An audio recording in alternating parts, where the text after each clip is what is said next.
રાજવી આજ આપણે વેરી હતા એમાંથી આજ વે વિનાશી તો આવો રંગ વધારો એક થાળીએ ભોજન મીઠા કરી અરે રાજા અજમલ જમવાની વાત તો પછી રાજા અજમલ પણ પેલા મને એ કહો કે આજ દીકરી વળાવતા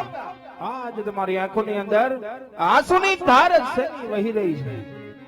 અરે રાજવી આ જગત કો બાપ એવો હશે કે પોતાની દીકરીને વળાવતી વખતે આંખની અંદર આંસુ ન રાજવી અરે રાજા અજમલ એ તો રાજા બડિયાને પણ ખબર છે કે જેમની દીકરી સાસરે જતી હોય ને એમના બાપની આંખોમાં આંસુની ધાર જ હોય છે પણ આ આંસુ મને કઈ ઓર દેખાય છે માટે તમારા દીકરા કેટલા છે અને દીકરી કેટલી છે એની મને ઓળખાણ કરાવો અરે હે રાજવી જો આજ તમે દીકરા દીકરીની વાત કરતા હોય તો સંતાનની અંદર આજ મારે લાસા લક્ષ્મી સગુણા દીકરી છે દીકરો મારે એક જ રાજવી અરે રાજા અજમલ જો આ વાતની મને પેલા ખબર હોત ને તો મારા દીકરાની જાન તમારા પોકરણગઢમાં લઈને ન આવે માટે મારા દીકરાની જાન આજ તમારા પોકરણગઢના બાદર ભોગી છે તે માટે હું જાઉં છું અરે રાજવી આજ આવા જૂનાગઢ ને ભરી આજ મારા રંગનો વધારો એક થાળીએ ભોજન મીઠા કરી અરે રાજા અજમલ તો તમને હજી ખબર ન હોય કે રાજા પટિયાદના કેવા કેવા આકરા નિયમો હોય છે માટે વાજ કહું ને આજ તમે કાન ખોલીને સાંભળી લેજો એ આજે પટિયાર કહું ને અજમલ સાંભળો રે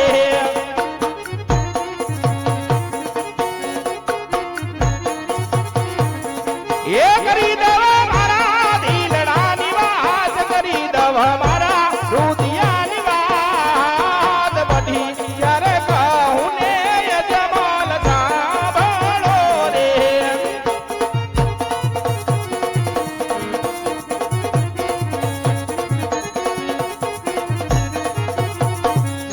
એ આજે સમાસવા લખના રે રાજદાર ઘોડી લાવાજા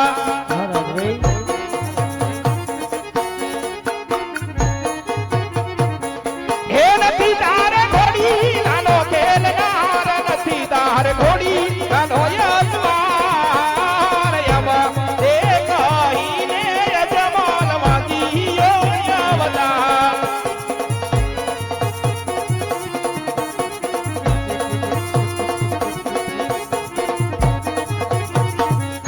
એ આજે બધિયાર કહું ને યજમાન સાંભળો રે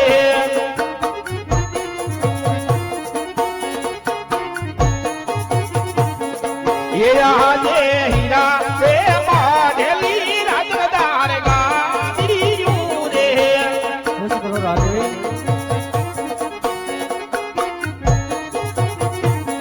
એ નથી તારે ગાદી નો વેચનાર નથી તારે ગાદી નો વારસદાર યમ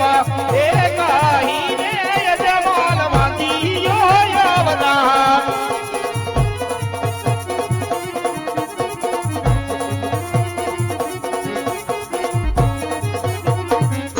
એ આજે સોનારે ચાંદીના રાજદાર મારણિયા ઝૂલે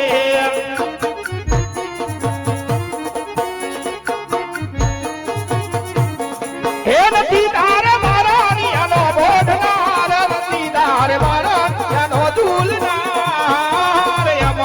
એ કહીને યજમાન વાંધીયો યવદાર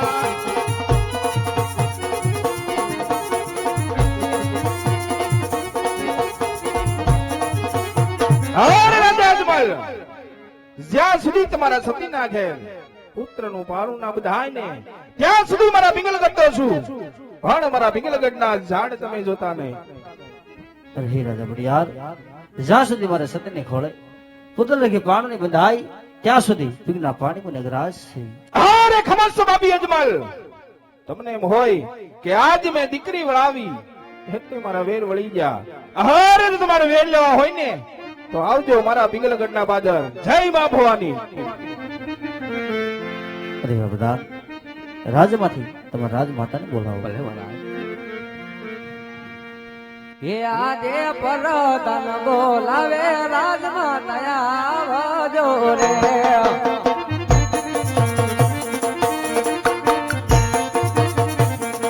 એ આવજો રાજ રે દરબાર ભરો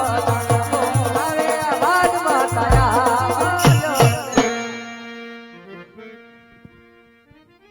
સ્વામિનાથના શરણોની અંદર સતીમીન હૃદયના લાખ લાખ વંદન છે મારા નાથ. હવે રાજન, આ મધ્યરાત્રિનો ગજર ભાંગ્યો આવા સમય દરબારગઢની અંદર રાણીને યાદ કરવાના કારણ શું હોય? અરે સતી, આજ આપના કહેવા મુજબ આપણી દીકરી સગુણાને સાસરે વળાવી શક્યા છે, તો હવે મને રાજી ખુશી વંજવાની જા આપો રાણી. રાજા,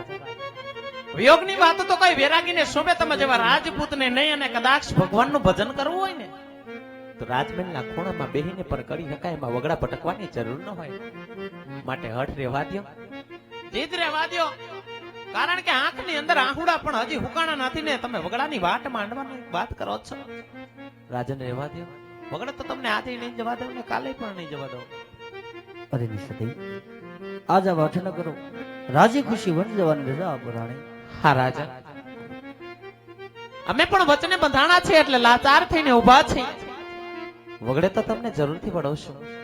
પણ કહેવતની અંદર કહેવાય છે કે રાજા તે ભગવાનની ભક્તિ કરાઈને માટે જર્મનિયા જામા કેસરિયા વાઘા રેશમી રૂમાલ માથાના મગોટ અમને ખોળે તરપત કરો અને ધીમા ધીમા ડગલા હવે કાશીનાથના શરણો તરફ માંડો. રાજન, શરણો તરફ માંડો. અરે સતી,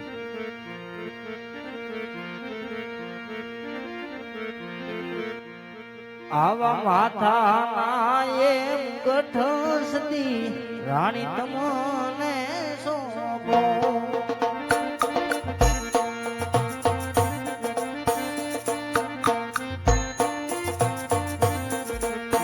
સોંપો કાયા કેરો આવા માથાના એમ ગઠ સતી રાણી તમને સોંપો.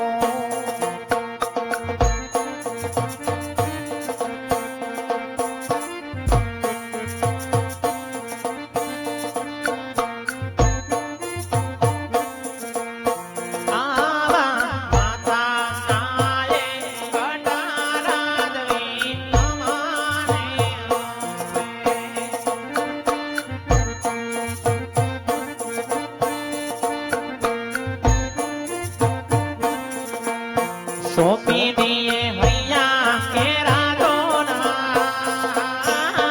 માતા એમ બટા રાજવી અમારે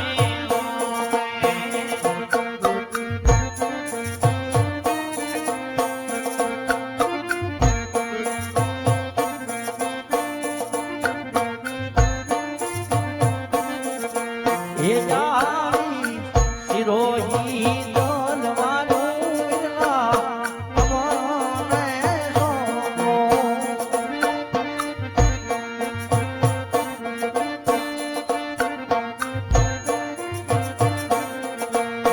સોંપો ગાય મુગરન ગઢના કાયરા રાજ રે સલાવો બિરારી